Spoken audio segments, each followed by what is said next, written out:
I know you've written an article about this for Dogs by Nature. Decisions at three positions that could hurt the Browns in 2023. And first, you say lack of running backs added to the roster. Take us through the thoughts there. Yeah, I mean, all of these we've seen early in training camp and preseason already.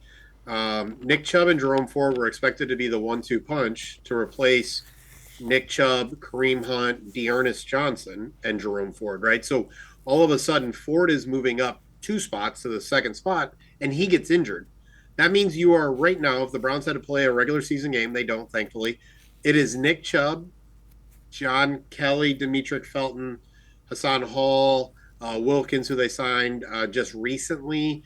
There's just not a lot of depth there. And so I think when you look at decisions they made, it doesn't mean the decisions are wrong, but all of a sudden, a Jerome Ford injury, who in and of himself is not a proven player, now has the Browns looking at either overusing Nick Chubb, not running the football enough, or depending on players that most of us would predict or would think would either be last man on the roster or practice squad players, all of a sudden you're going to be using those players as your second back. So I just think it's concerning because that injury happened. We already have that concern. This isn't week 8, 10, 12. Running backs tend to get beat up. We're talking about preseason training camp injury, leaving us with Nick Chubb and a ton of question marks behind him.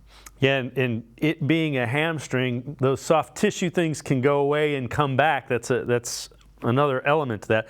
The other is bringing back linebacker group that struggled and was injured. That was second on that. Yeah.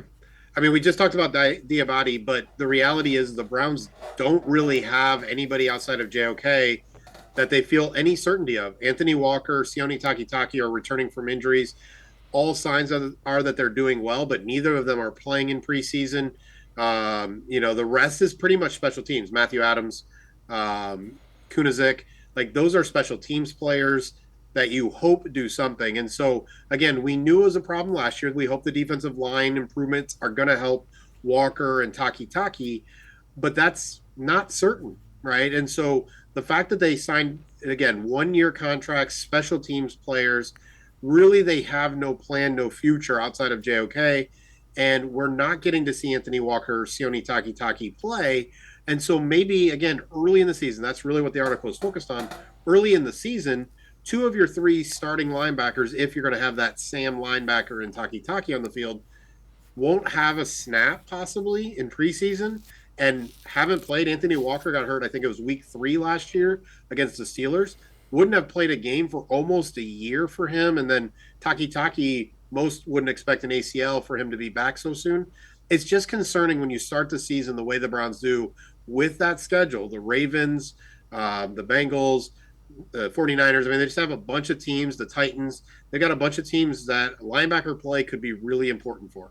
The other one was not bringing in a kicker to compete with Cade York. We've talked about that quite a bit. Anything you want to add to that one?